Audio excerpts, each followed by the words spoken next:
What if everything you thought you knew about ancient medicine was just the tip of the iceberg?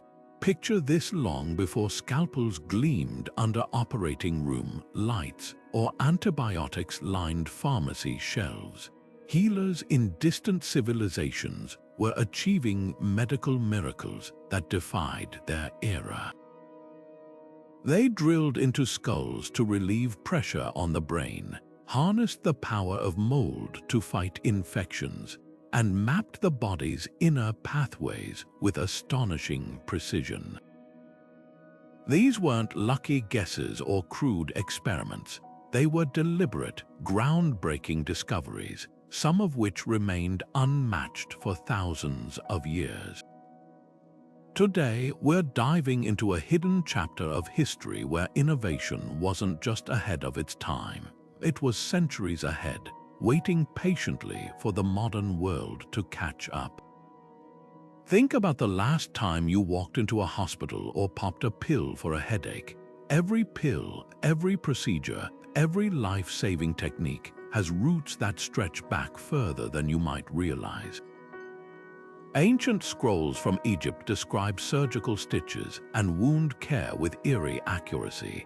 Chinese physicians prescribed herbs that modern labs now confirm can regulate blood pressure and boost immunity. Even the Greeks documented theories about germs and sanitation that wouldn't be proven until the invention of the microscope. These weren't just random acts of trial and error. They were flashes of genius, moments where human curiosity pierced through the limits of their age and glimpsed truths that would take millennia to be rediscovered.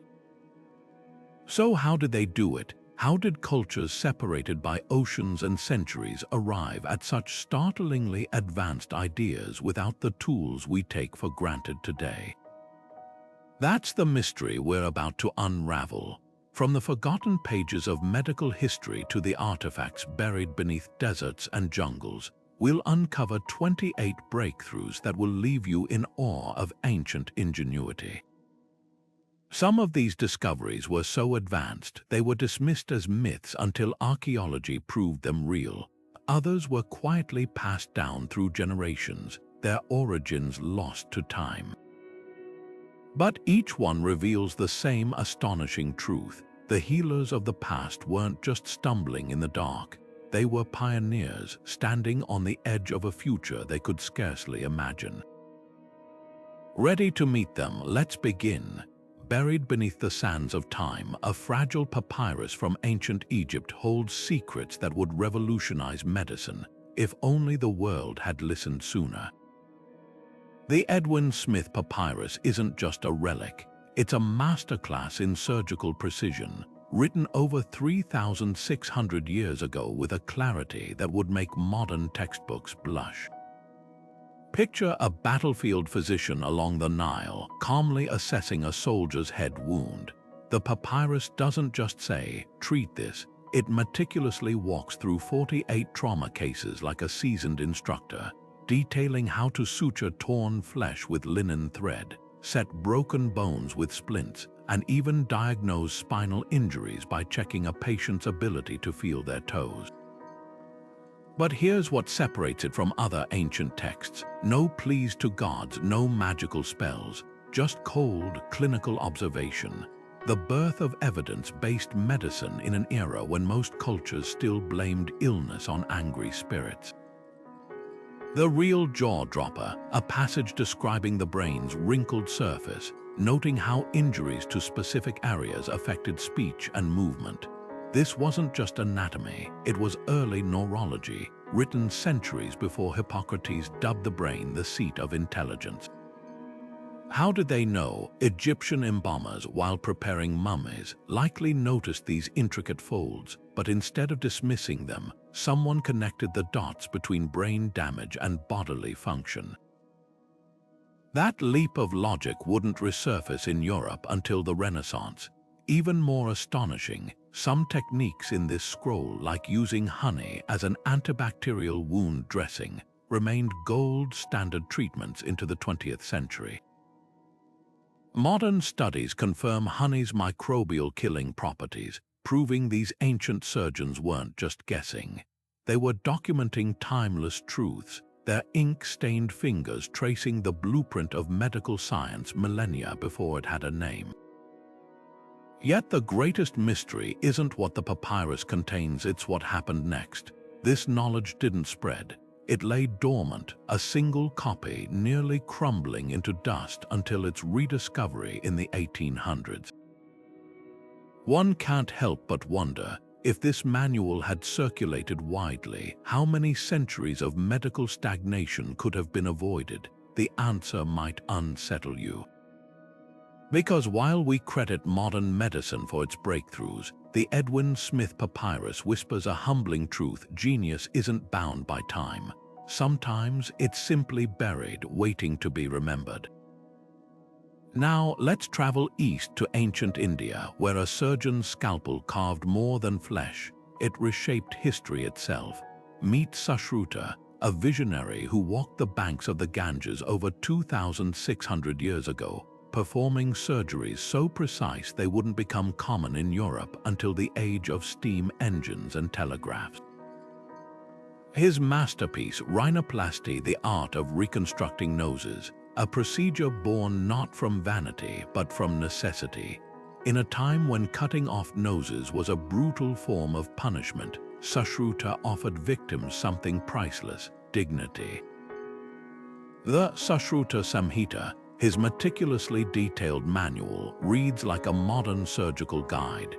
Picture this: a patient seated, their forehead numbed with cannabis-infused wine, while Sushruta carefully cut a leaf-shaped flap of skin, leaving one edge attached to keep blood flowing. With the precision of a master tailor, he'd twist this living graft downward, sculpting a new nose, then stitch it into place with threads made from ants' jaws, nature's tiny, sterile sutures. But what's truly staggering isn't just the technique, it's the science behind it. Sushruta insisted on boiling instruments to purify them, centuries before germ theory explained why this worked. He described over 120 surgical tools, many resembling the scalpels and forceps still used today. Here's the twist: while Victorian surgeons later claimed credit for inventing plastic surgery, Sushruta's methods had already been perfected and forgotten multiple times over. British doctors in the 1800s actually learned these techniques from Indian practitioners who'd preserved the knowledge through oral traditions. Modern reconstructive surgeons still study his principles, marveling at how he grasped concepts like tissue viability and wound healing without microscopes or antibiotics. The real question isn't just how Sushruta achieved this, it's why the world took 2 millennia to recognize his genius, perhaps because true innovation doesn't always shout. Sometimes it whispers across centuries, waiting for the world to finally listen. Deep in the wreckage of an ancient shipwreck off the coast of Greece, divers pulled up a lump of corroded bronze that would rewrite history, not as a weapon or a statue, but as a machine. The Antikythera mechanism, clockwork precision frozen in time for over 2,000 years, wasn't just a celestial calculator. It was a window into how the Greeks saw the human body as part of a vast, interconnected cosmic dance. While its brass gears tracked the paths of planets and predicted eclipses, hidden in its design was a radical idea that the movements of the heavens could foretell outbreaks of disease here on Earth. This wasn't mere superstition, it was early epidemiology. The mechanism's dials aligned with the Greek belief in kairoi, critical moments when celestial and earthly forces converged, making the body vulnerable to illness. Physicians like Hippocrates noted that fevers spiked during certain moon phases, and plagues often followed celestial events. The Antikythera mechanism, with its ability to forecast planetary alignments, may have been the world's first public health warning system. Imagine a priest-physician in Corinth consulting the device, spotting an ominous convergence of stars, and advising the city to boil water or isolate the sick. centuries before the Black Death would teach Europe these very lessons too late. But the real marvel lies in its engineering, the mechanism's differential gears, a technology Europe wouldn't reinvent until the 19th century, mirrored the precision of human joints and tendons. Its concentric dials moved like the layers of muscle beneath skin, hinting that Greek thinkers saw the body as a machine long before Leonardo da Vinci sketched his first anatomical gear. Modern biomechanics now confirms what the Greeks intuited. Our bodies operate on rhythms circadian, hormonal, even cellular, that sync with larger cosmic cycles. The Antikythera mechanism didn't just predict the stars, it whispered a truth we're still unraveling. That medicine isn't just about treating disease, but understanding the intricate clockwork of life itself. Yet here's the haunting twist. When Rome fell, this knowledge vanished into the Mediterranean's depths. Had its lessons survived, might we have had germ theory before the microscope? Or pandemic preparedness before penicillin? The Antikythera mechanism stands as a testament to a road not taken, proof that the ancients didn't just dream of the future. They built it, and then the sea swallowed it, leaving us to rediscover, millennia later, how much they truly knew. Imagine pressing your fingertip to a specific point on your wrist and suddenly easing nausea or quieting a throbbing headache. That's the power of acupuncture, a practice so ancient its origins are etched onto oracle bones from China's Shang dynasty over 2,500 years ago. But this wasn't just about sticking needles in skin. It was a radical map of the human body, one that traced rivers of energy called chi through invisible pathways known as meridians. Here's the astonishing part. Modern imaging technology reveals these meridians align almost perfectly with our nervous system's major nerve clusters. How did healers without X-rays or microscopes chart this intricate network? The answer lies in centuries of meticulous observation, where practitioners noted how pressing certain points could send relief radiating to distant parts of the body, long before Western medicine understood referred pain or neural pathways. Take the Hegu point, nestled between thumb and forefinger. Ancient texts claimed it could banish toothaches, and today, dentists sometimes use electroacupuncture at this exact spot to reduce pain during procedures. Even more compelling, studies using functional MRI scans show acupuncture needles triggering measurable changes in brain activity, quieting pain centers like a dimmer switch on overactive nerves. But the real genius of this system wasn't just spot treatment, it was the holistic vision. Chinese physicians saw the body as a landscape, where blockages in one river of chi could cause floods or droughts in others. A needle placed near the knee might treat digestive issues because their meridian maps showed these areas were energetically linked.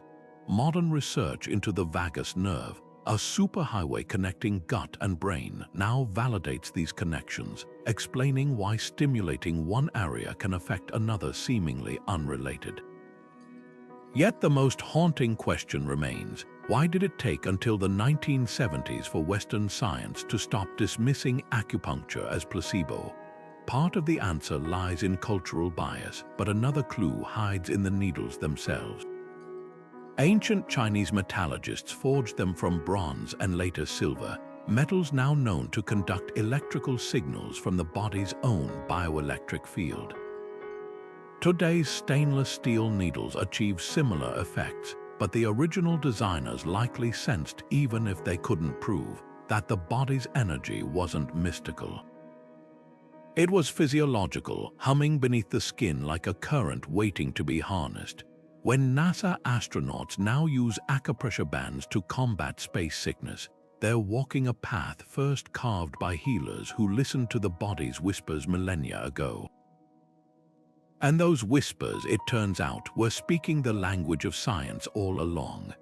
While the Greeks mapped the stars and the Chinese charted meridians, the Romans tackled a far more earthly challenge: water.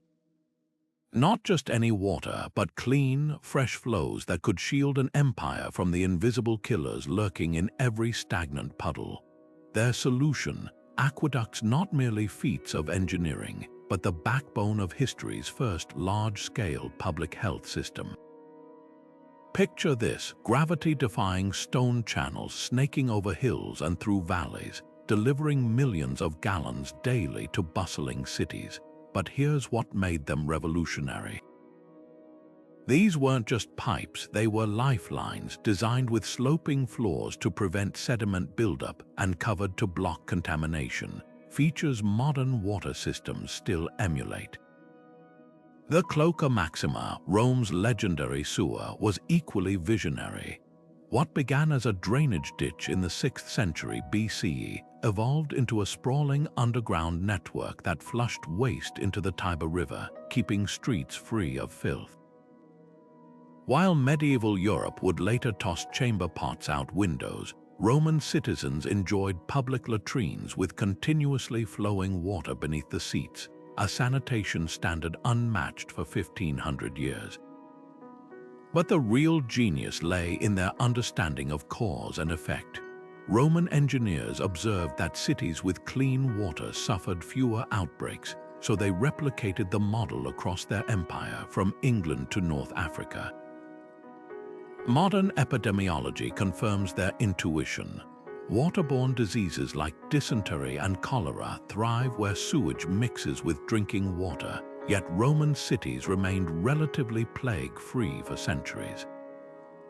Even their lead pipes, often criticized today, were lined with mineral deposits that reduced leaching, showing an unexpected awareness of material safety. When the empire collapsed, so did this knowledge. London's Great Stink in the 1800s and countless cholera outbreaks were grim reminders of what happens when civilizations forget the lessons Rome carved in stone. Perhaps the most poignant proof lies in the ruins themselves. Visit the Pont du Gard in France or the Segovia Aqueduct in Spain, structures so robust they still stand after 2 millennia. They're not just relics, they're silent teachers whispering that public health isn't just about medicine. It's about the foresight to build systems that outlive their creators, protecting generations unborn. The Romans didn't just bring water to their people, they brought the future. In the flickering candlelight of an 11th century Persian library, a physician named Avicenna was quietly revolutionizing medicine, not with a scalpel or potion, but with ink and parchment. His Canon of Medicine wasn't just another healer's notebook. It was a 5-volume masterpiece so precise, so exhaustive, that when it reached medieval Europe, scholars initially thought it must be the work of multiple geniuses across centuries. At its heart lay something unprecedented, the world's first comprehensive pharmacopoeia, cataloging 800 medicinal substances with exact dosages, preparation methods, and even side effects, a level of detail that wouldn't become standard again until the age of clinical trials. Consider the meticulousness of his entry on opium. Avicenna didn't just note its pain-killing properties. He documented how different preparations dissolved in wine versus water, or mixed with other herbs, could either soothe a cough or plunge a patient into fatal respiratory depression. He warned against overuse centuries before the concept of addiction entered Western medicine, describing withdrawal symptoms with eerie accuracy. Even more astonishing, his entry on mercury cautioned that while it could treat skin diseases, improper dosing would lead to tremors and madness, a prescient recognition of heavy metal toxicity that modern toxicology would later confirm. But the real breakthrough wasn't just in the details, it was in the system. Avicenna organized medicines by their effects on the body's 4 humors, but with a twist. He insisted each remedy be tested through what we'd now call clinical observation.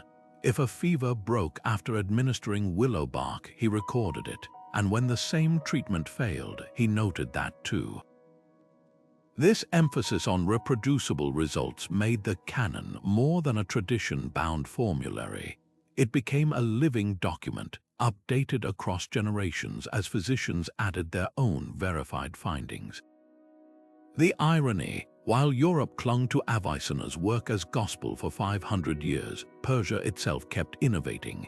Arabic annotations in surviving copies show later physicians correcting or refining entries as new knowledge emerged, a scientific mindset centuries ahead of its time.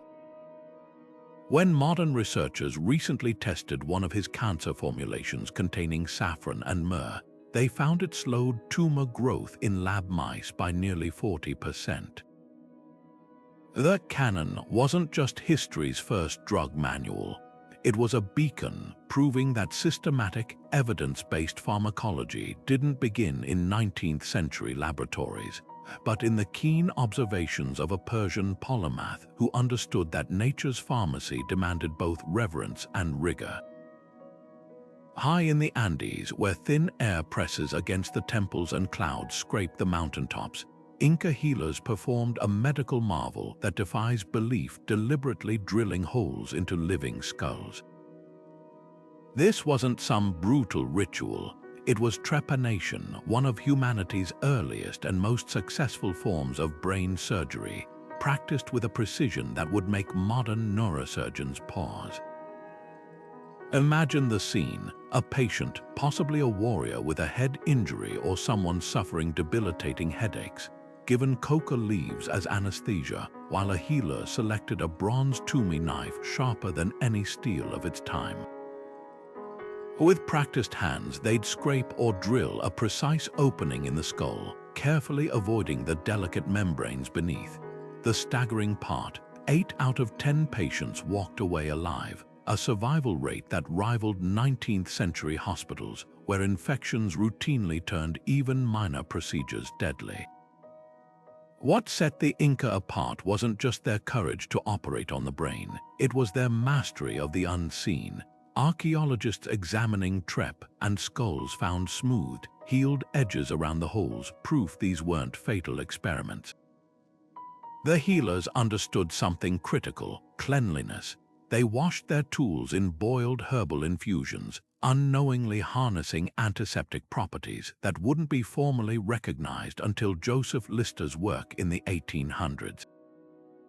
Some skulls even show multiple healed trepanations, suggesting patients returned for repeat procedures, trusting their surgeons implicitly. But the real mystery lies in why this worked so well. Modern studies suggest the high-altitude environment played an unexpected role. The thinner air may have reduced swelling and bleeding, while the cool temperatures slowed bacterial growth. Yet that doesn't fully explain their diagnostic skill. Some trepanations align perfectly with areas where blood pools after trauma, implying the Inca recognized patterns of injury we now associate with concussions or hematomas. Even more intriguing, a few skulls show holes drilled over what we'd now call Broca's area, a brain region linked to speech. Did they grasp that damage here could steal a person's words? We may never know, but their results speak volumes. The tragic twist: when Spanish conquistadors arrived, they dismissed trepanation as barbaric superstition, erasing centuries of accumulated knowledge. It took until the 2000s for researchers to fully appreciate what the Inca had achieved. Today, neurosurgeons still use modified versions of their techniques to relieve intracranial pressure, proving that sometimes the most advanced medicine isn't the newest, it's the wisdom that endured because it simply worked.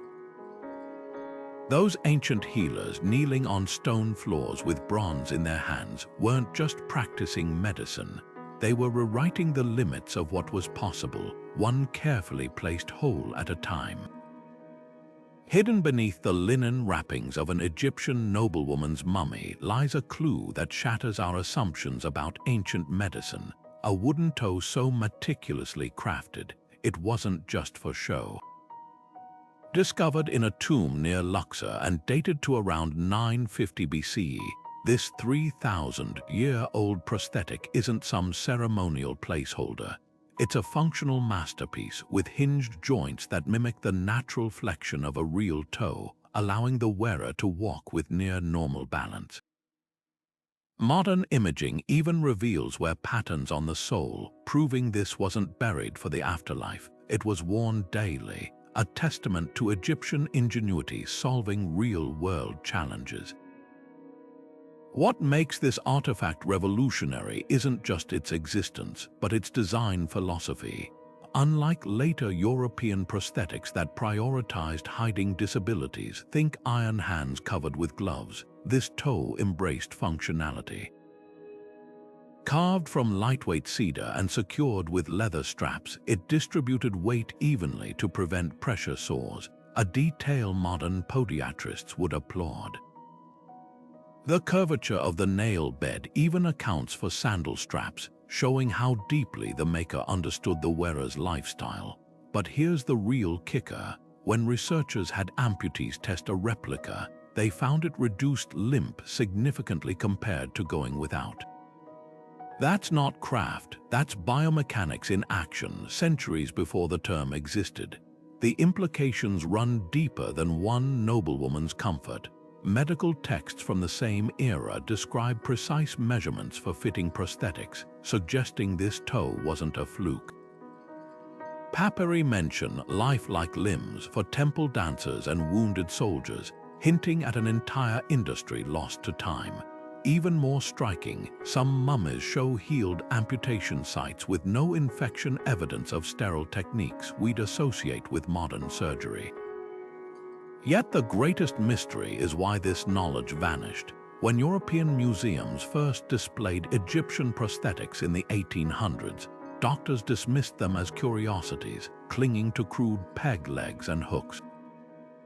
It took until the Afghanistan and Iraq wars, with their surge of amputee veterans, for medicine to rediscover what the Egyptians knew all along: that a prosthetic succeeds not when it looks real, but when it moves like it's alive.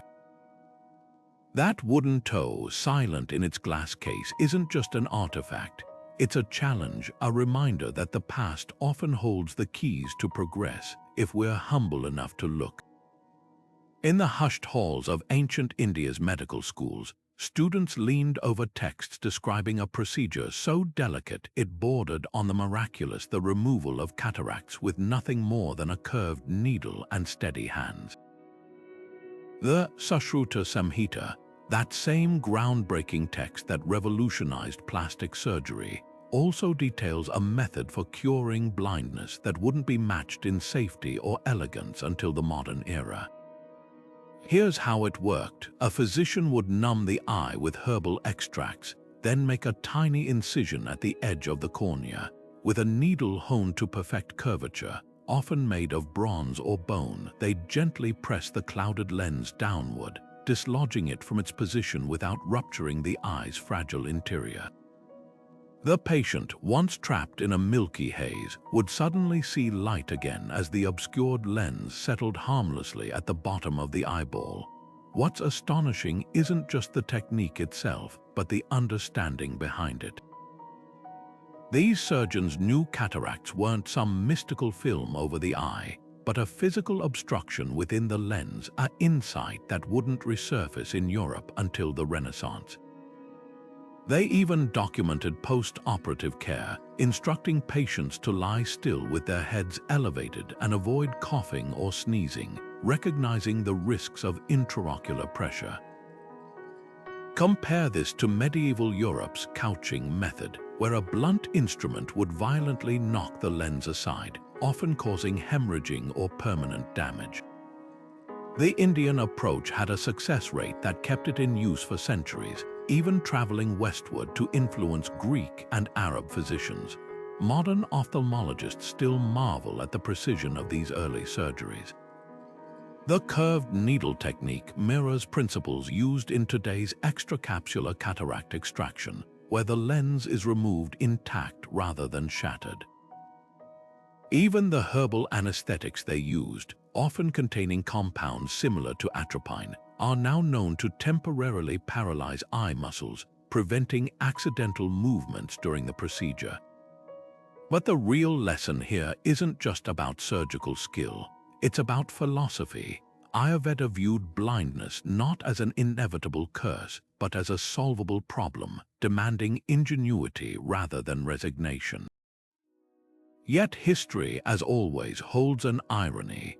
When British colonizers encountered this practice in the 1800s, they dismissed it as primitive, unaware that their own ancestors had once relied on far cruder methods.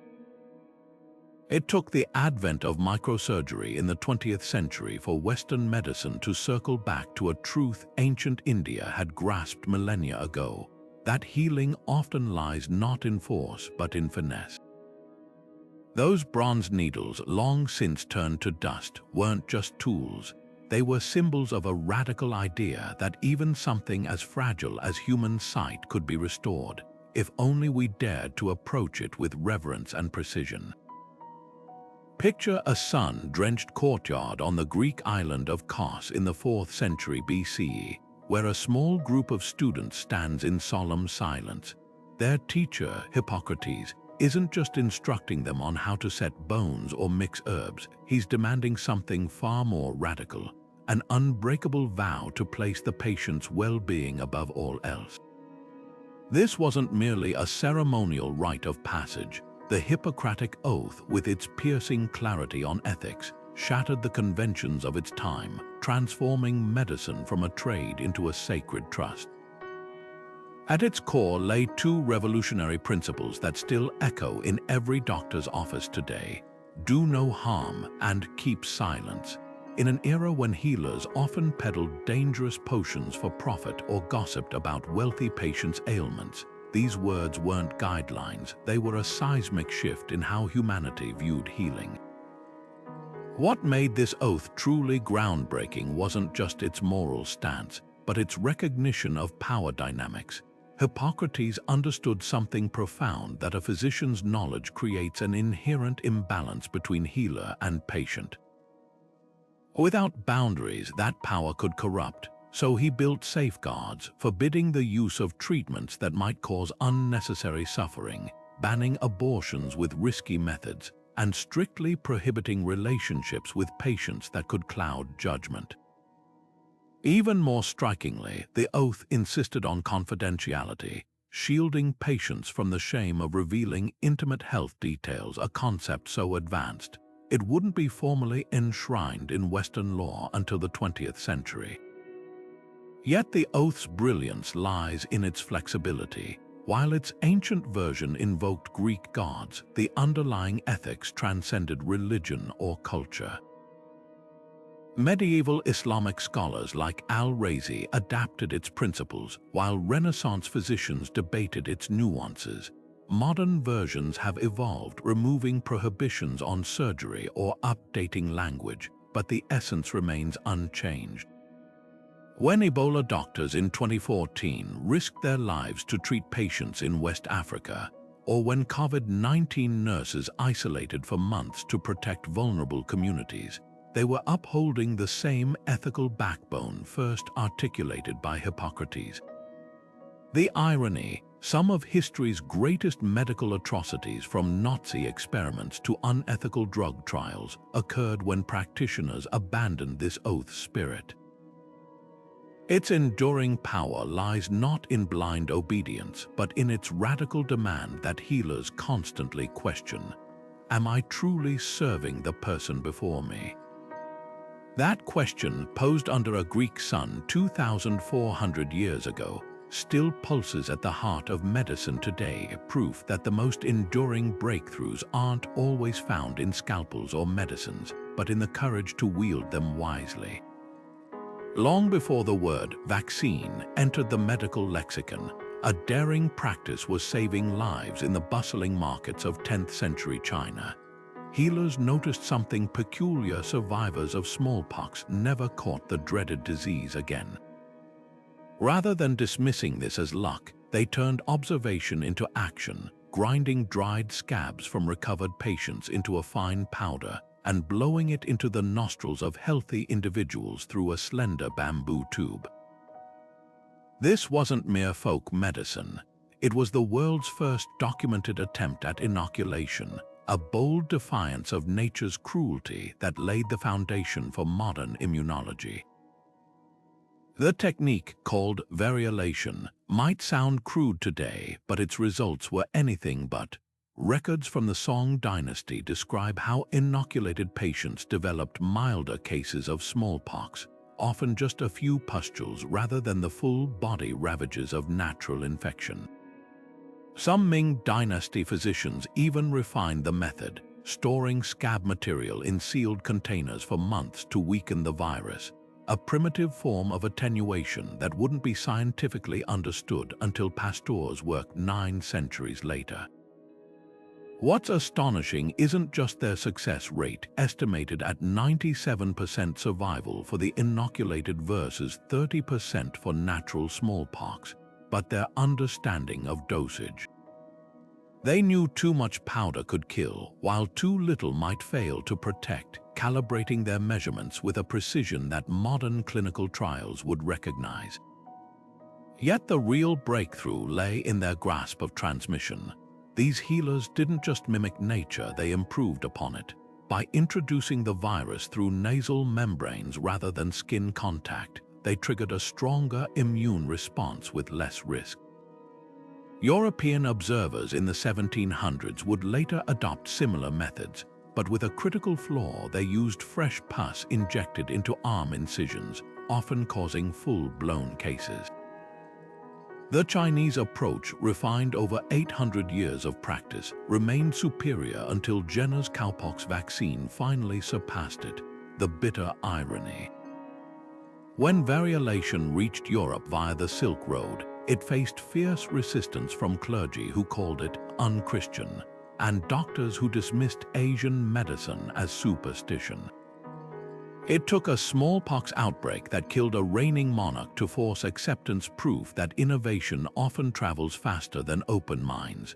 Those 10th century healers, grinding scabs in shadowed apothecaries, understood something we still wrestle with today: that progress begins not with grand theories, but with the courage to learn from what actually works.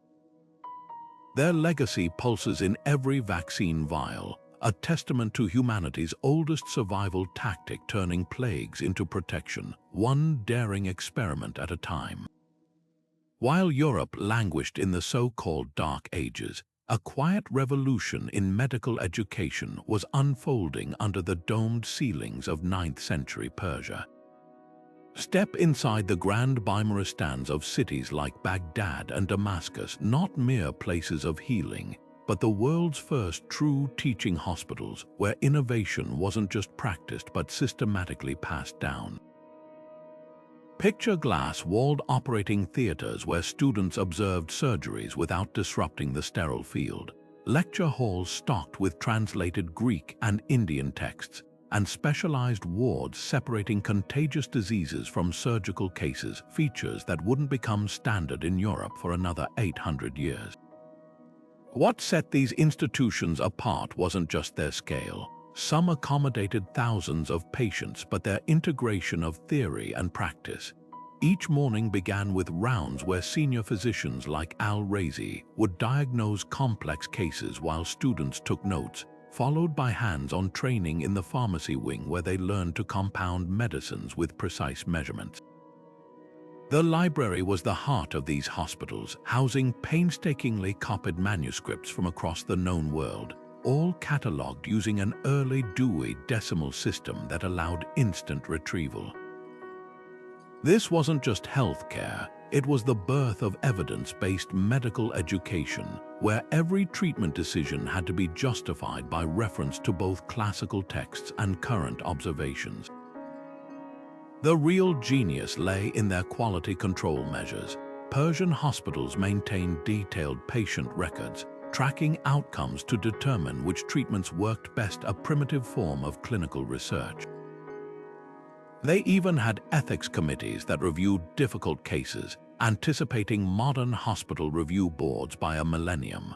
When European crusaders encountered these institutions during the 12th century, they were stunned by features like running water in surgical suites and rotating physician teams ensuring 24-hour care concepts that would take centuries to reach Paris or London. Yet history's cruelest twist is how these innovations were forgotten. As political turmoil engulfed the region, many Bimaristans fell into ruin, their libraries scattered. When European medical schools finally emerged, they reinvented systems Persia had perfected long before, often less effectively: the glass observation walls.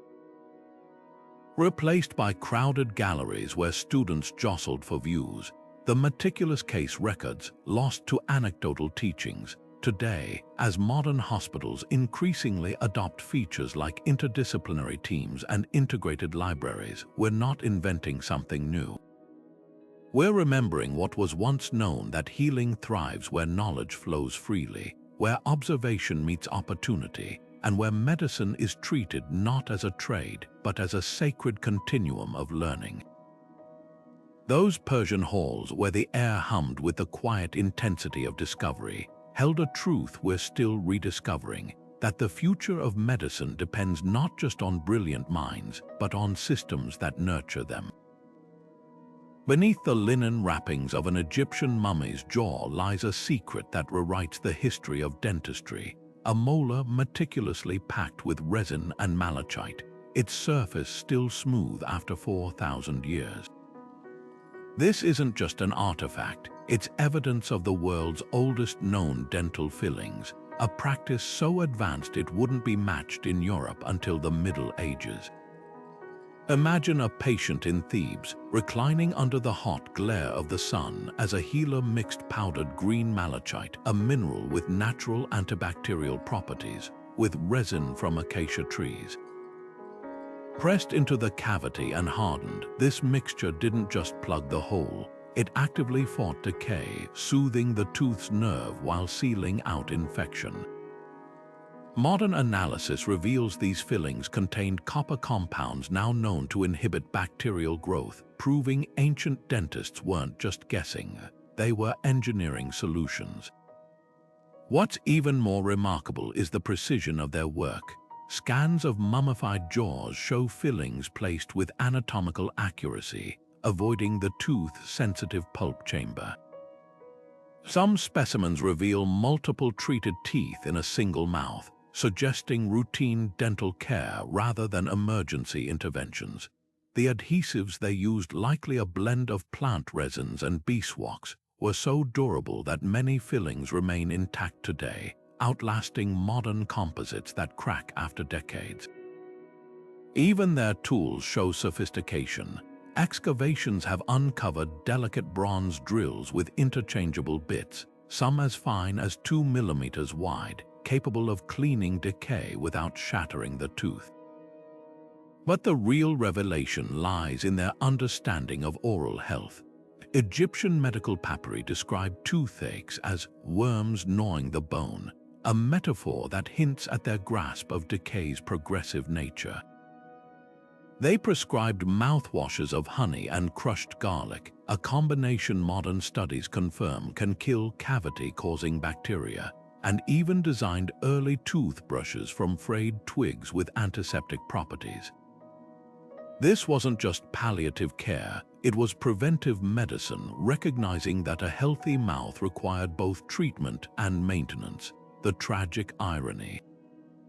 When Roman conquerors encountered Egyptian dentistry, they dismissed it as superstition, preferring painful extractions to delicate repairs. It took until the 1800s for Western dentistry to rediscover the principles these ancient practitioners had mastered: that saving a tooth requires both skill and science, and that sometimes the green glow of malachite holds more wisdom than the gleam of steel. Those resin-filled teeth, silent in their sarcophagi, are more than relics. They're proof that innovation often smiles quietly, waiting for the world to catch up. Picture a sunlit hillside in ancient Greece, where Hippocrates watches a feverish patient sip a bitter tonic. To modern eyes, his diagnosis, an excess of yellow bile, might seem quaint. But hidden within his theory of four humors lies a startling insight. The body isn't just a passive victim of illness. It's a dynamic system, constantly adjusting to restore balance. When he prescribed cooling herbs for fiery fevers or warming foods for chilly lethargy, he wasn't just guessing. He was observing patterns we now recognize as immune responses, the body's innate ability to self-correct. Take inflammation. Hippocrates called it plethora, an overflow of blood causing heat and swelling. Today, we know inflammation is the immune system rallying defenses to injured tissue. His prescription, bloodletting to rebalance the humors, a misguided method, but one rooted in an undeniable truth: the body thrives on equilibrium. Modern immunology confirms this daily. When antibodies swarm, a virus or fever elevates to kill pathogens, we're witnessing the same principle Hippocrates glimpsed, that health isn't static, but a dance of counterbalancing forces. The real genius of humoral theory wasn't its specifics, it was its holistic vision. Hippocrates saw connections where others saw chaos. A melancholic patient, too much black bile, might be prescribed sunlight and socializing, an early nod to how mental state affects immunity. He noted that certain diseases struck in specific seasons, anticipating our understanding of environmental triggers for autoimmune conditions. Even his emphasis on diet as medicine foreshadowed today's research on gut microbiomes shaping immune function. Yet the theory's greatest legacy lies in what it replaced. Before Hippocrates, illness was blamed on capricious gods or demonic possession. By insisting health hinged on measurable bodily fluids, he planted the seed of biological thinking, one that would eventually grow into germ theory and immunology. When a 21st century doctor checks a patient's white blood cell count, they're walking a path first cleared by a Greek healer who dared to believe the body held its own wisdom. Those four humors, though imaginary, pointed to a profound reality. Immunity isn't just about fighting invaders, it's about maintaining harmony, a truth as vital now as it was under the Aegean sun. Deep in the steaming jungles of Central America, Mayan healers performed a dental procedure so striking it still captivates archaeologists today, not with pain relief or extractions, but with glittering gems set flawlessly into living teeth. Imagine a patient reclining as a skilled artisan drilled precise holes into their incisors, then cemented jade or obsidian inlays with a resin so durable many remain intact after 1,500 years. At first glance, these jewel-studded smiles seem purely decorative, a status symbol for royalty and warriors. But recent discoveries reveal something far more profound. These weren't just aesthetic enhancements. They were early cavity fighters, leveraging minerals with natural antibacterial properties to protect teeth in ways modern science is only beginning to understand. Examinations of Mayan skulls show something remarkable. The teeth with inlays often exhibit less decay than untreated neighboring teeth. The secret lies in the materials. Jade, when polished to the smoothness achieved by Mayan craftsmen, creates a nearly impenetrable seal against bacteria. Obsidian, meanwhile, contains silica compounds that disrupt microbial growth. Even the adhesive paste, a blend of plant resins and crushed bone, has been found to contain zinc and other minerals now recognized for their antimicrobial effects. This wasn't accidental. Mayan medical texts describe specific combinations of materials for different dental issues, suggesting an intricate understanding of oral chemistry. What's even more astonishing is their technique. Without metal drills, Mayan dentists used hollow reed tubes and abrasive sand to carve perfect cylindrical cavities into enamel, a process requiring such precision that modern dentists struggle to replicate it without causing microfractures. Some skulls reveal multiple gem-filled teeth over a lifetime, indicating these weren't one-time procedures but part of ongoing dental care. The pain must have been excruciating, yet the fact that elites willingly underwent this repeatedly hints at its perceived benefits. The real revelation came when researchers tested replica inlays in lab conditions. Teeth treated with jade showed 70% less bacterial colonization after months of exposure to saliva and food particles compared to untreated samples. Obsidian inlays, while slightly less effective, still outperformed modern composite fillings in longevity. This challenges our assumption that ancient cosmetic practices lacked medical value. The Mayans weren't just adorning teeth, they were pioneering an early form of preventive dentistry, using Earth's crystalline gifts to outsmart decay. Yet history, as always, holds a bittersweet twist. When Spanish conquistadors encountered these glittering smiles, they dismissed them as pagan vanity, never suspecting the science behind the artistry. It took until 2012, when advanced scanning technology analyzed the adhesive's molecular structure, for the full picture to emerge. Those vibrant green inlays, once symbols of wealth and power, turn out to be something even more precious, a testament to how closely beauty and medicine once walked hand in hand, and how much we still have to learn from civilizations who saw the body not just as flesh, but as a canvas for both art and healing. The Lex Caesarea, etched into Roman law in the 7th century BCE, wasn't just a medical directive, it was a radical assertion that even in death, life could prevail. This decree required physicians to attempt saving the unborn when mothers perished during childbirth, using a procedure that would echo through history, the Cesarean section. Picture the scene: a dimly lit villa, a grieving family, and a healer steeling themselves to make an incision no living woman was expected to survive. The tools were crude bronze scalpels, linen sutures, and perhaps a sponge soaked in vinegar as antiseptic, but the intent was revolutionary. For the first time in recorded history, the state declared that an infant's right to life transcended even the tragedy of maternal death. What's often overlooked is the staggering anatomical knowledge this law implies. Roman physicians understood enough about uterine anatomy to know where and how deep to cut without causing fatal hemorrhage to the child.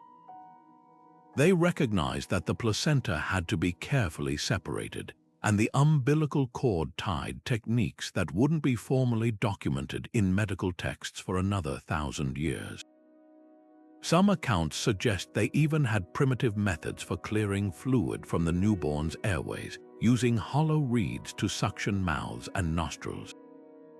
The survival rate must have been abysmal by modern standards, but every successful case proved something extraordinary, that life could begin through an opening nature never intended.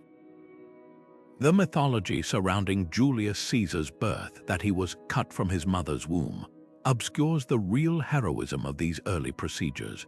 While historians agree Caesar wasn't born this way, his mother Aurelia lived long after his birth, the legend persists because it captures the procedure's awe-inspiring audacity. The truth is messier and more profound. Roman C-sections weren't about imperial drama, they were desperate acts of compassion, often performed on enslaved women or poor mothers whose deaths went unrecorded. Their anonymous sacrifices quietly advanced obstetrical knowledge, proving that a baby could thrive outside the womb even when the worst occurred. Modern medicine owes these ancient practitioners an unexpected debt. Their crude experiments revealed two critical truths: that the uterus could be surgically entered without guaranteed catastrophe, and that newborns possessed astonishing resilience. When 16th century European surgeons finally revived the practice, they built on Roman observations about incision placement and hemorrhage control. Today, as C-sections save millions annually, we're honoring not just Caesar's myth, but the real courage of those who first dared to cut when all seemed lost, and in doing so, redefined what medicine could achieve. High on the wind-swept plateaus of Tibet, where thin air carries whispers of ancient wisdom, healers developed a diagnostic art so refined it could read the body's secrets through fingertips alone. Picture a physician sitting cross-legged before a patient, 3 fingers resting lightly on the wrist, not just feeling for a heartbeat, but detecting 12 distinct pulse points, each corresponding to a different organ system. This wasn't mysticism. It was Tibetan pulse diagnosis, a sophisticated medical tradition that mapped the body's inner workings through rhythmic vibrations in the arteries. Centuries before modern medicine recognized how profoundly the pulse reflects overall health. What set this practice apart was its astonishing precision. Skilled practitioners could distinguish between 36 subtle pulse qualities, some described as wiry like a lute string, or slippery like pearls rolling in a dish, each signaling specific imbalances. A flutter near the index finger might reveal liver distress, while a thready pulse under the ring finger hinted at kidney weakness. The real breakthrough lay in their understanding of harmony. Tibetan medicine taught that these pulses weren't isolated signals but parts of a symphony, where irregularities in one area echoed through others. Modern cardiology now confirms this intuition. Heart rate variability, once considered mere background noise, is now recognized as a vital sign of autonomic nervous system balance, linked to everything from stress levels to metabolic health. Scientific studies have since validated what Tibetan healers observed. Research published in the Journal of Alternative and Complementary Medicine found that trained practitioners could identify patients with coronary artery disease based solely on pulse readings, with accuracy rivaling some conventional diagnostic tools. Even more compelling, advanced sensors now show that arterial wave patterns do vary measurably near different organ systems, likely due to subtle changes in blood flow and vessel elasticity when tissues are inflamed or stressed. Those 36 pulse qualities, they may correspond to detectable shifts in waveform harmonics that computers are just beginning to decode. Yet the true genius of this system wasn't just its diagnostic power, it was its preventive philosophy. By reading pulses long before symptoms appeared, Tibetan healers could recommend lifestyle adjustments, herbs, dietary changes, meditation, to restore balance early. Today's functional medicine follows a similar principle, using biomarkers to intervene before disease takes hold. Those ancient fingers on a patient's wrist were sensing something profound. That health isn't just the absence of illness, but a delicate, dynamic equilibrium, one that pulses quite literally beneath our skin. Buried beneath the dusty ruins of Mesopotamia's lost libraries, a cracked clay tablet holds the blueprint for how modern medicine thinks. The Babylonian Diagnostic Handbook, written around 1000 BCE, isn't just a list of remedies, it's a sophisticated medical algorithm, guiding healers through symptom clusters like a 3,000-year-old WebMD. Picture a physician in ancient Babylon kneeling over a patient with fever and jaundice. Instead of reaching for charms or incantations, they'd consult this manual, moving methodically from observation to diagnosis. If the patient's eyes are yellow and their urine dark, but their appetite remains, then consider liver affliction rather than gallbladder. Each entry branches into new possibilities, ruling out conditions through logical progression, a diagnostic flowchart centuries before flowcharts had a name. What makes this text revolutionary isn't just its clinical tone, it's the structure. The handbook organizes diseases by body systems, groups symptoms into recognizable syndromes, and even ranks prognoses from will recover to will die based on empirical outcomes. Some entries read like modern triage protocols. If a wound oozes pus and the flesh turns black after 3 days, amputate. Others show astonishing insight into chronic conditions, noting how seizures might follow head trauma years later, a link neurology wouldn't firmly establish until the 20th century. But the real stroke of genius lies in its if-then framework, a precursor to today's differential diagnosis. Babylonian healers weren't guessing. They were problem-solving, eliminating possibilities like detectives at a crime scene. Modern medicine still wrestles with the handbook's most prescient revelation, the mind-body connection. One tablet describes how a man burdened by royal displeasure might develop digestive woes, an early nod to stress-induced illness. Another correlates erratic pulses with excess fear, anticipating psychosomatic medicine by millennia. Recent translations even reveal treatments that parallel cognitive behavioral therapy, like prescribing social engagement for melancholy. This wasn't magic, it was meticulous pattern recognition compiled over generations of healers who tracked outcomes like data scientists, yet the bitter irony hangs heavy.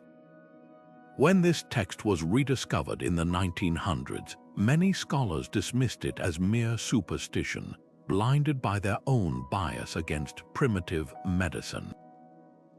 Only later did researchers grasp its sophistication, the way it blended observation with intervention, or how its structured approach mirrored the very diagnostic trees now taught in medical schools. Those cracked tablets, once brushed aside as relics, turn out to hold a mirror to modern practice, reflecting a truth we keep rediscovering. That good medicine in any era begins not with assumptions but with listening to the body, to the evidence, and to the quiet wisdom of those who came before. In the shadowy halls of Alexandria's medical school, a revolutionary act was taking place, one that would split the history of anatomy into before and after.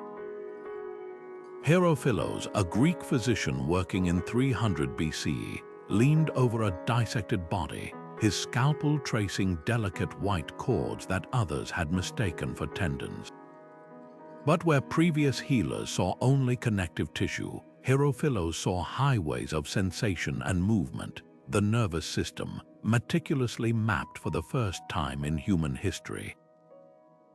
His sketches, now lost to time, reportedly showed nerves branching like river deltas, each pathway leading back to the brain and spinal cord with astonishing accuracy. What set his work apart wasn't just his knife's precision, but his radical conclusion: these weren't passive strands, they were living wires, transmitting commands and sensations at speeds too fast for the eye to follow. The audacity of his method still stuns modern scholars. While most Greek physicians relied on animal dissections, Herophilos worked with human cadavers, some say even living criminals sentenced to execution, allowing him to observe nerves in their natural state.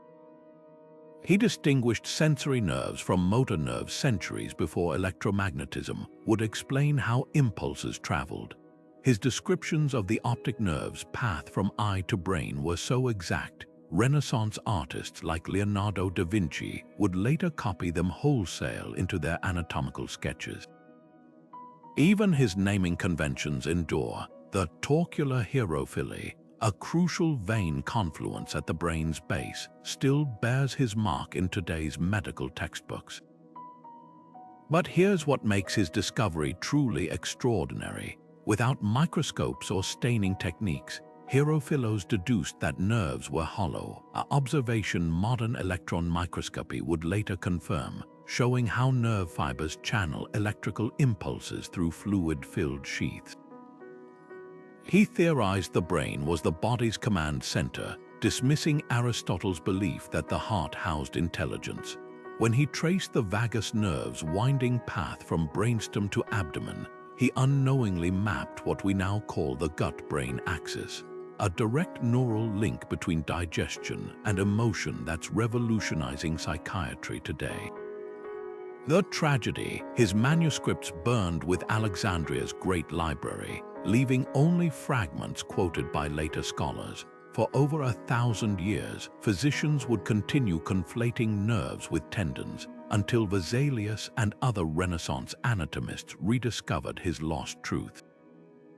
Those delicate white cords Herophilos traced weren't just anatomical features.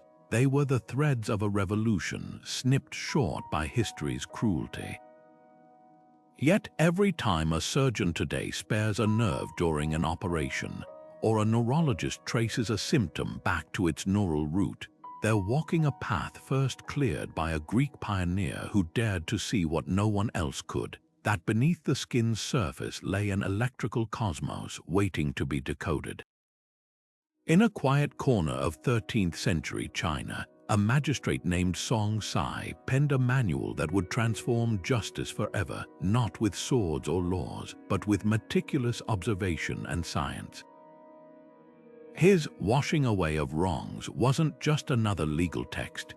It was the world's first forensic autopsy guide, a revolutionary work that turned corpses into silent witnesses against their killers. Picture this: a drowned victim pulled from a river, their lungs filled with water.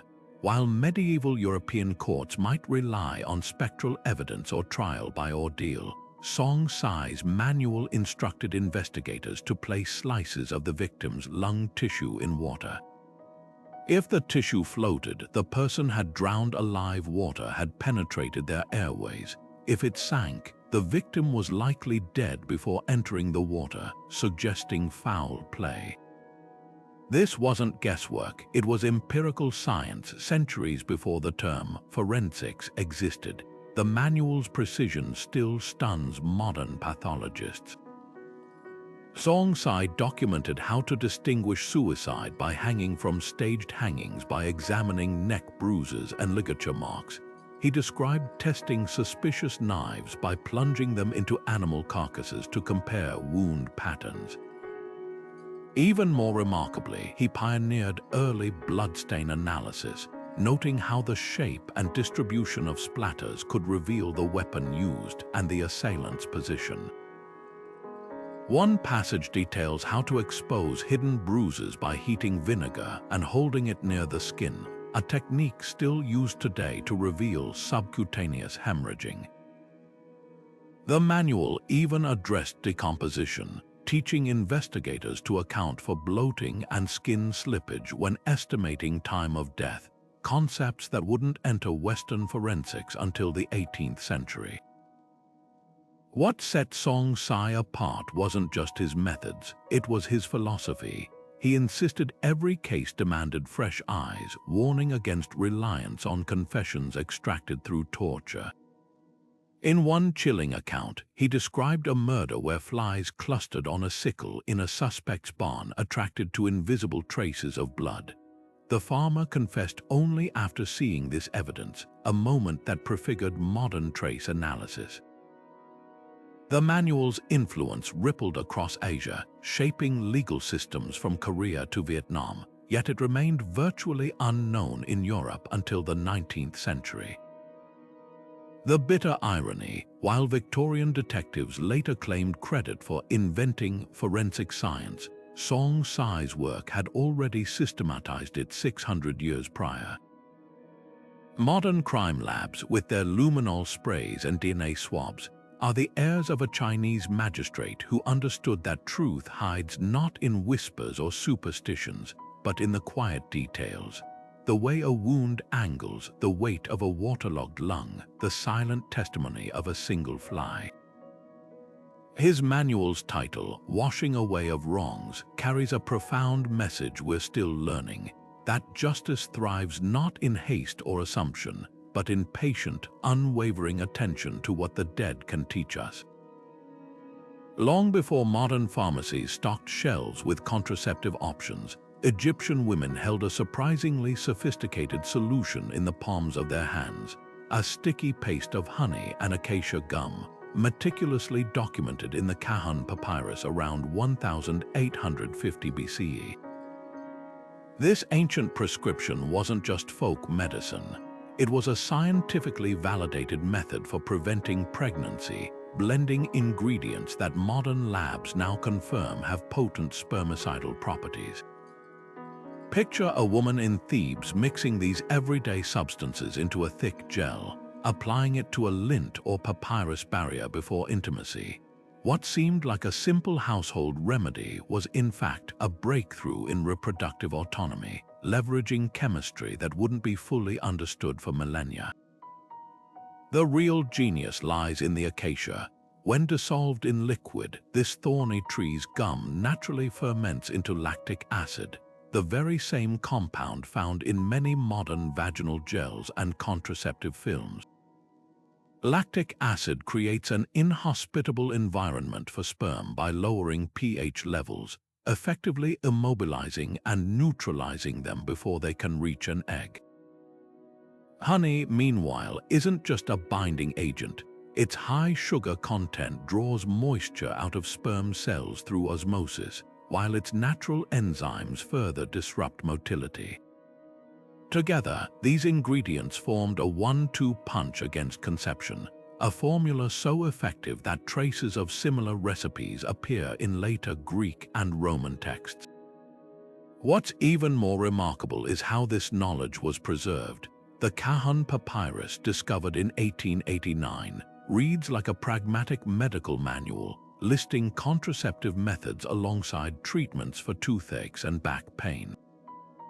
There's no moral judgment or mystical ritual, just clear, practical instructions reflecting an open attitude toward family planning. Some recipes even include crocodile dung, which modern researchers suspect may have acted as a physical barrier, though its acidic properties could have added another layer of protection. The Egyptians understood dosage too, specifying precise mixtures to balance efficacy with safety, avoiding irritation while maintaining potency, the bittersweet twist. This knowledge didn't disappear, it was suppressed. Early Christian and medieval writers often dismissed Egyptian contraception as pagan immorality, relegating it to whispered folk remedies. It took until the 1920s for scientists to rediscover lactic acid's spermicidal effects, and even longer to acknowledge that ancient cultures had pioneered the concept. Today, as researchers explore plant-based contraceptives for their sustainability and accessibility, they're unknowingly circling back to a truth etched in papyrus 4,000 years ago, that sometimes the most advanced solutions aren't found in labs but in the quiet wisdom of those who came before. While medieval Europe condemned mental illness as demonic possession, the halls of 9th century Baghdad's Bimaristans echoed with an entirely different sound, the soothing strains of the oud and the gentle ripple of water in sunlit bathing chambers. Here, in the world's first dedicated psychiatric ward, physicians like Al-Razi approached madness not as a curse to be punished, but as a medical condition to be treated with compassion and innovation. Picture a patient, perhaps a merchant gripped by melancholy or a scholar lost in delirium, welcomed not with chains or cold cells, but with personalized care plans that would feel strikingly modern even today. The Baghdad Hospital's mental health wing operated on principles that modern psychiatry is only now fully embracing. Music therapy wasn't just entertainment, it was carefully calibrated. Lute players tuned their strings to specific modes believed to balance the body's humors, with lively makams for depressive patients and slower, resonant rhythms for those suffering manic episodes. Hydrotherapy took place in ornate tiled pools, where warm water infused with lavender or rose oil relaxed agitated minds, while cold plunge baths shocked lethargic patients into alertness. Even the architecture served as treatment. Courtyards filled with citrus trees and trickling fountains provided sensory stimulation, their designs informed by observations that calm environments sped recovery. What set these practices apart wasn't just their humanity, it was their underlying science. Persian physicians meticulously documented how certain musical intervals lowered pulse rates, or how alternating hot and cold baths regulated mood swings. They categorized mental illnesses into distinct conditions, recognizing that melancholy required different care than psychosis. Al-Razi's case notes describe patients recovering through structured routines, sleep hygiene, balanced diets, even early forms of talk therapy where healers listened without judgment. This wasn't mere intuition. It was evidence-based medicine, grounded in centuries of cross-cultural knowledge from Indian Ayurvedic texts to Greek humoral theory. The cruelest irony lies in what happened next. As Europe descended into the witch trials and Bedlam's horrors, these advanced practices faded under political upheaval. When Victorian asylums finally abandoned chains for moral treatment in the 1800s, they unknowingly echoed Baghdad's innovations, 1,000 years too late. Today, as music therapy re-enters hospitals and architects design mental health wards with natural light and gardens, we're not inventing humane care. We're relearning what a 9th-century physician scribbled in the margin of a worn parchment. That healing begins when we see the mind not as a battleground, but as a garden tended, nurtured, and worthy of dignity. Beneath the olive trees of ancient Kos, where the Aegean breeze carried the scent of thyme and oregano, Hippocrates scribbled a truth so simple it would echo through millennia: let food be thy medicine. This wasn't just poetic advice, it was the foundation of Greek dietetics, a revolutionary system that saw meals not as mere sustenance, but as precise tools for healing. Picture a physician in a sunlit courtyard, grinding barley into a fine powder to brew a soothing drink for a feverish patient, or drizzling honey over figs to ease a persistent cough. These weren't random home remedies. They were calculated interventions backed by observations we now validate with clinical studies. Take barley water, a staple in Hippocratic treatments. Modern research reveals its beta-glucans stimulate white blood cell production, while its soluble fiber feeds beneficial gut bacteria, exactly the immune-boosting effects Hippocrates noted for wound recovery and digestive ailments. Honey, another favorite, wasn't chosen for sweetness alone. Its hydrogen peroxide content acts as a natural antimicrobial, and certain varieties like Manuka contain methylglyoxal, a compound now used in medical-grade wound dressings. Even his insistence on garlic for cleansing the blood aligns with today's understanding of allicin's cardiovascular benefits. What set Greek dietetics apart wasn't just the ingredients, it was the system.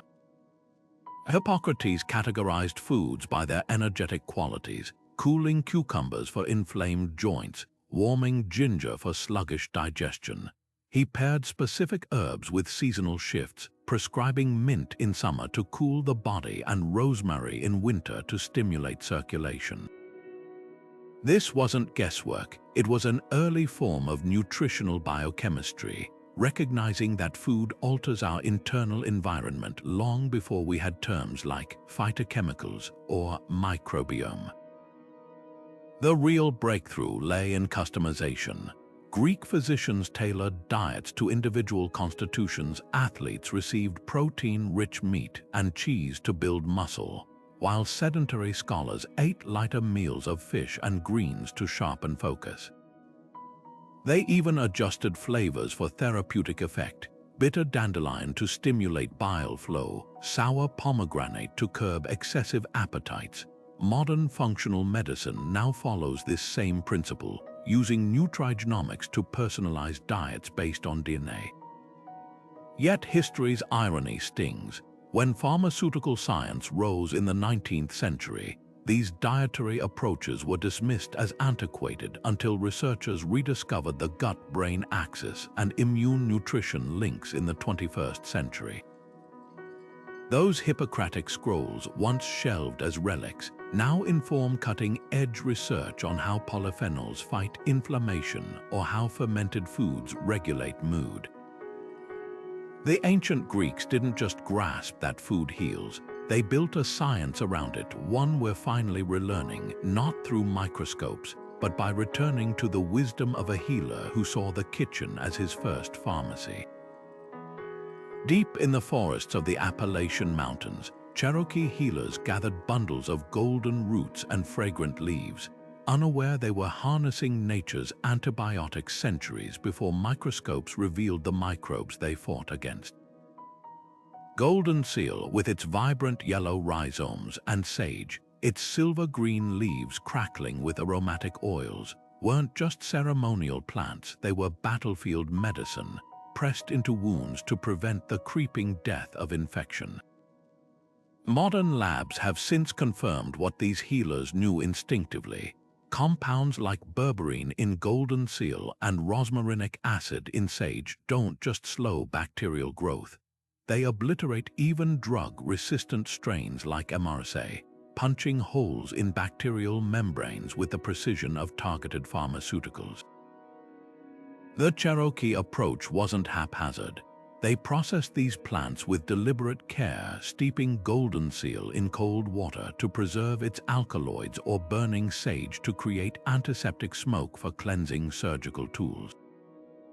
Some poultices combined both herbs with bear grease, forming a breathable barrier that modern studies show inhibits biofilm formation, stopping bacteria from clustering into treatment-resistant colonies. Even their timing revealed profound observation. Golden seal was harvested in autumn when berberine concentrations peaked, while sage was gathered at dawn when essential oils were most potent. This wasn't folk medicine, it was precision microbiology, honed through generations of trial and observation. What's even more striking is how these remedies spread. Along trade routes stretching from the Great Lakes to the Gulf Coast, tribes shared knowledge of antiseptic plants like a living pharmacy network. The Choctaw used Yaupon holly for its caffeine-like compounds that stimulated wound healing, while the Iroquois packed wounds with sphagnum moss, a practice later adopted by World War I medics when they rediscovered its antiseptic properties. These weren't isolated discoveries but parts of an interconnected system where ecological knowledge flowed as freely as river currents. Yet the bitterest irony lies in the dismissal of this wisdom. When European settlers encountered these practices, they often labeled them as primitive, even as their own soldiers died from gangrene and sepsis. It took until 2012 when researchers at Emory University documented golden seal's ability to disable bacterial efflux pumps, the very mechanism that makes MRSA resistant to drugs, for Western science to grasp the sophistication hidden in these traditions. Those Cherokee healers grinding roots with stone mortars under the dappled forest light weren't just using plants, they were conducting millennia of antibiotic research, their methods as rigorous as any modern lab, proof that sometimes the most advanced science doesn't wear a white coat but walks softly on the earth, leaving footprints we're still learning to follow. In the bustling libraries of 11th century Cairo, where scribes copied manuscripts by flickering lamplight, a scholar named Alhazen made a discovery that would change how humanity sees the world, literally. While poring over ancient Greek texts on light and vision, he noticed something peculiar: glass spheres could bend sunlight into a focused point, making tiny letters appear startlingly clear. But where others saw a curiosity, Alhazen glimpsed a revolution. He began grinding segments of crystal into precise convex curves, creating the first magnifying lenses, not as decorative trinkets, but as tools to correct failing eyesight. His groundbreaking Book of Optics didn't just describe these lenses.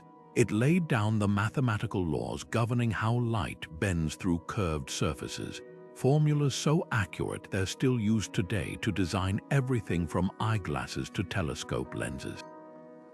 What set Alhazen's work apart wasn't just the invention itself, it was the science behind it. He systematically tested lenses of varying thicknesses and curvatures, documenting how each altered perceived images.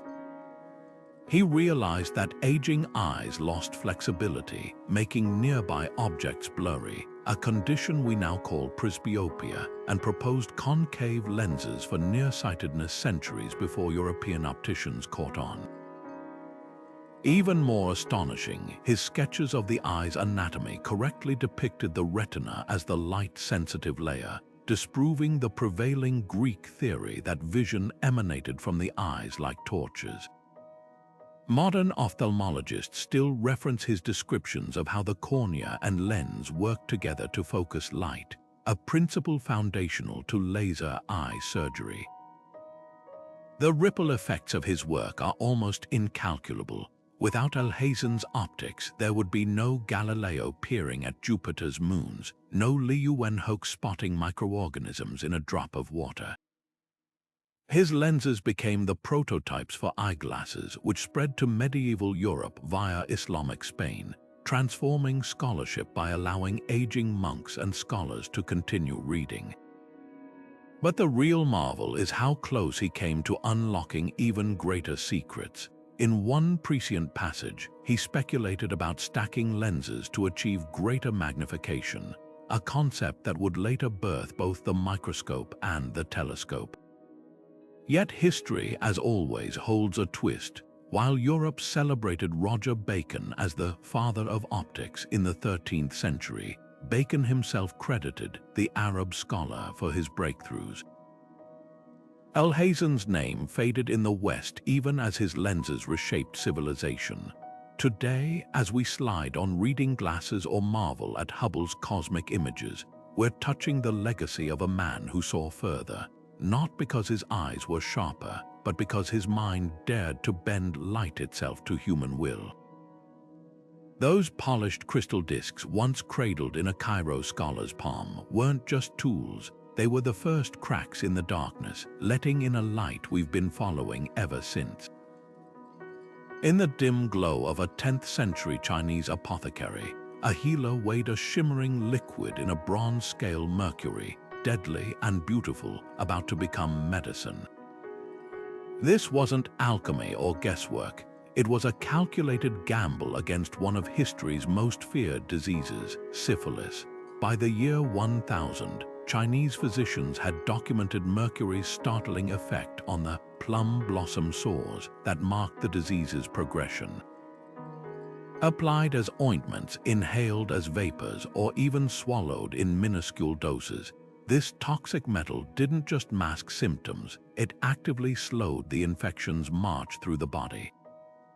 What sounds like reckless desperation today was in fact a terrifyingly prescient forerunner to modern chemotherapy, the deliberate use of poison to target a greater evil. The parallels to 20th century cancer treatments are chilling. Like today's chemo drugs, mercury attacked rapidly dividing cells, disrupting the syphilis bacteria's ability to replicate. Ancient medical texts warned of precise dosing too little, and the disease advanced too much, and the patient succumbed to shaking limbs, kidney failure, or eroded gums. Yet in that narrow window of toxicity lay a glimmer of hope. Records from the Song dynasty describe patients surviving 5 to 10 years after mercury treatment, compared to mere months without intervention. Modern analysis of these formulas reveals an eerie sophistication. Some recipes combined mercury with arsenic or sulfur, creating compounds that modern labs confirm have synergistic antimicrobial effects.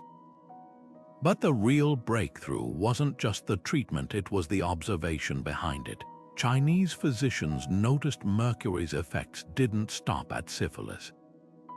They documented its temporary shrinking of tumors and wart-like growths, noting how it seemed to scorch away abnormal tissue while sparing healthy flesh. This distinction between poison and medicine hinged on control, a concept oncology wouldn't formalize until the 1940s, when nitrogen mustard gas's unexpected effect on lymph nodes birthed chemotherapy. The ancient healers lacked our understanding of cellular biology, but their clinical results pointed unmistakably toward a truth we now take for granted. Sometimes the cure must walk a razor's edge between danger and salvation. The tragedy lies in what happened next. As mercury treatments spread westward via the Silk Road, their nuanced protocols often got lost in translation. Medieval European doctors, desperate to stop syphilis's rampage, dosed patients with reckless abandon, leading to waves of mercury poisoning. Without the Chinese emphasis on gradual titration or herbal antidotes for toxicity, the cure became as feared as the disease. Yet buried in those ancient scrolls was a principle that would redeem mercury centuries later: the idea of targeted delivery. Modern chemotherapy's nanoparticle carriers, designed to spare healthy cells, echo the Song dynasty's use of protective herbs like licorice to shield the gut from mercury's ravages. Those 10th century healers, grinding cinnabar under mortar and pestle, were unwitting pioneers of a brutal but necessary truth: that medicine's most powerful tools often wear two faces. Their mercury-laden ointments, slathered on syphilitic sores under flickering oil lamps, were more than just desperate measures. They were the first shaky steps down a path we're still walking, one where healing sometimes demands we harness the very things that frighten us most. Beneath the marble splendor of ancient Rome's aqueducts ran a hidden danger: lead pipes channeling water to homes and public fountains, their toxic secret slowly leaching into the empire's veins. Yet what makes this story remarkable isn't the poisoning itself, but the startling awareness some Roman thinkers displayed about its effects. While we often picture antiquity as blindly stumbling into health hazards, texts from the 1st century reveal something far more nuanced. Pliny the Elder, that relentless cataloger of Roman life, documented how miners extracting lead suffered paralysis, madness, and premature death, observations so precise they read like modern occupational health reports. Even more astonishing, physicians like Galen prescribed milk and cheese to counteract lead's effects, recognizing dairy's ability to bind heavy metals centuries before biochemistry explained why. The sophistication of their observations becomes clear when you examine the details. Roman engineers didn't just note symptoms, they connected them to specific exposure levels. Vitruvius, the era's foremost architect, argued against lead pipes in favor of terracotta, writing that lead injures the human system and observing that smelters developed pallid complexions. This wasn't vague superstition. They tracked how workers handling lead acetate used to sweeten wine developed abdominal pain and nerve damage, while those inhaling furnace fumes suffered seizures. Their prescribed remedies went beyond guesswork. Milk's calcium competes with lead for absorption in the gut, while sulfur-rich foods like garlic, another Roman antidote, help the liver detoxify heavy metals. Modern toxicology studies confirm these ancient interventions can reduce lead bioavailability by over 30%. What's truly tragic is how this knowledge fragmented after Rome's fall. Medieval alchemists, obsessed with lead's transformative properties, dismissed the warnings as pagan folklore, while Renaissance aristocrats flaunted lead-glazed tableware as status symbols. By the time Benjamin Franklin documented dry gripes, lead poisoning among rum-drinking sailors in the 1700s, he was unknowingly echoing observations first made in Nero's time. The Romans' greatest medical breakthrough here wasn't a treatment, it was a way of thinking. They pioneered the concept of environmental medicine, understanding that illness could seep not just from within the body, but from the very infrastructure of civilization. The lesson written in those crumbling lead pipes isn't about ancient ignorance. It's about how easily progress backslides when observation gives way to dogma.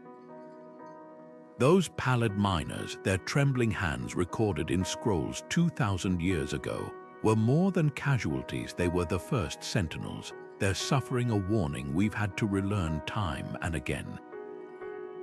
Perhaps that's the most unsettling parallel of all, that the distance between recognizing a poison and removing it from our lives isn't measured in years, but in the courage to act on what we already know.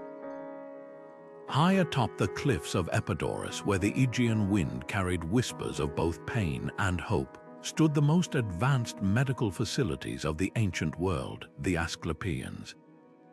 These weren't just temples where the sick came to pray.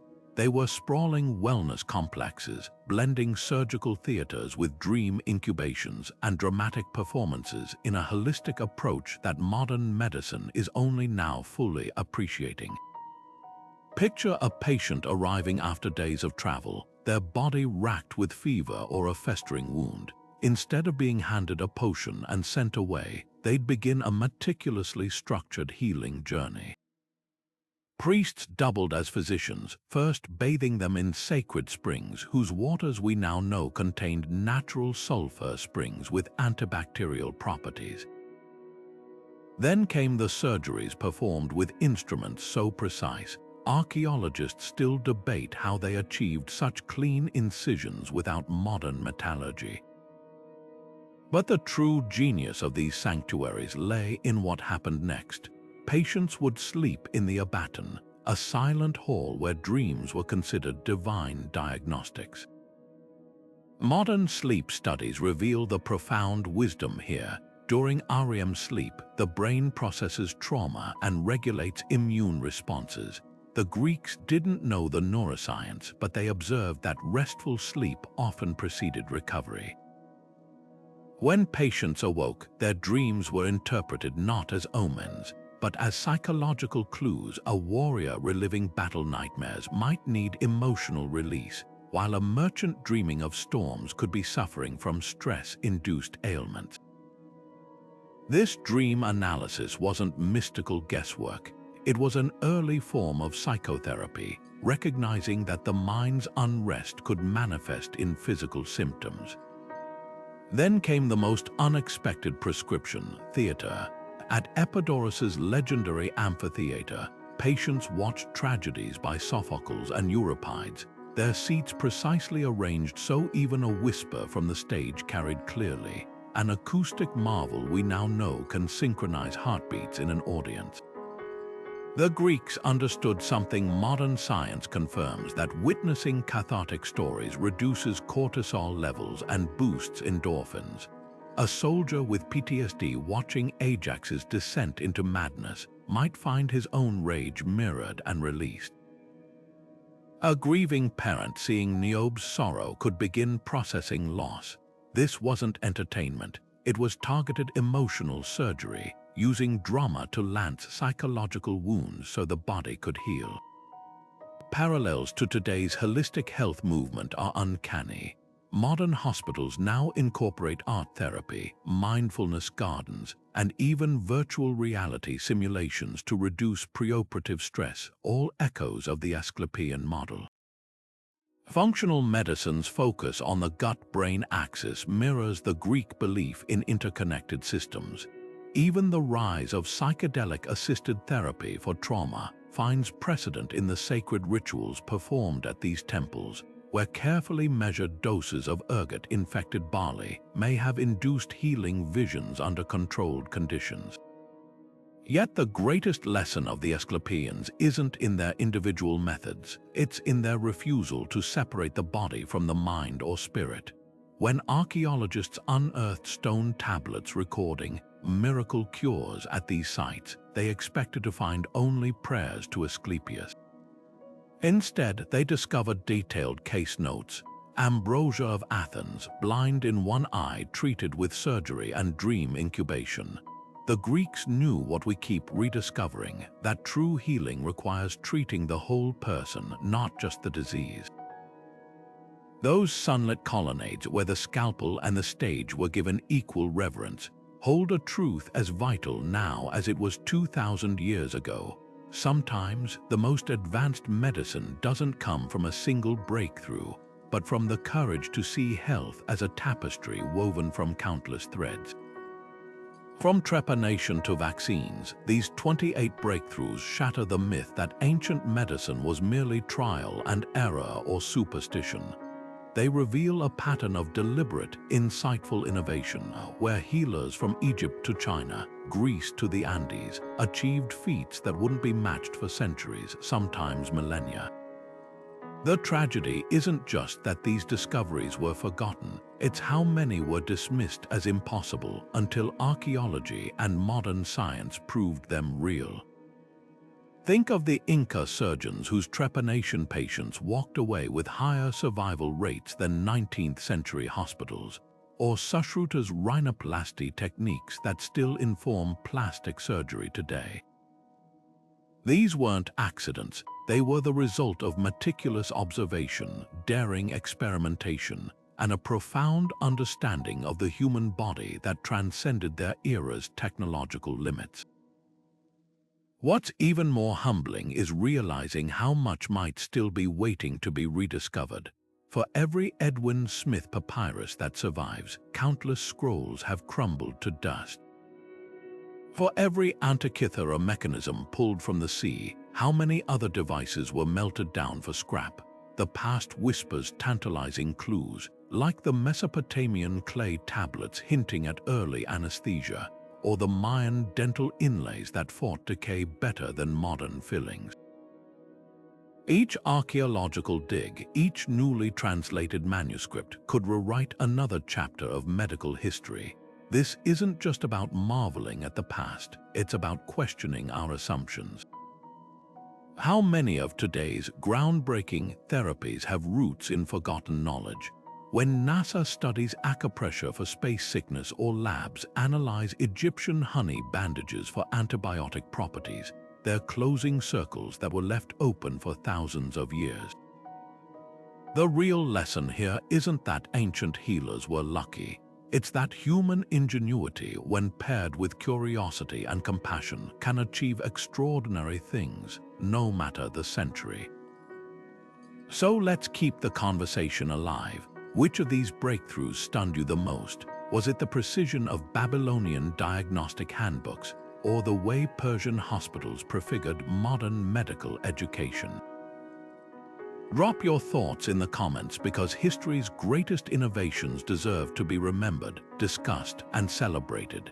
And if you're hungry for more revelations about humanity's hidden genius, don't forget to like and subscribe. Who knows what other medical marvels we'll uncover together? The past, it turns out, still has plenty to teach us if we're willing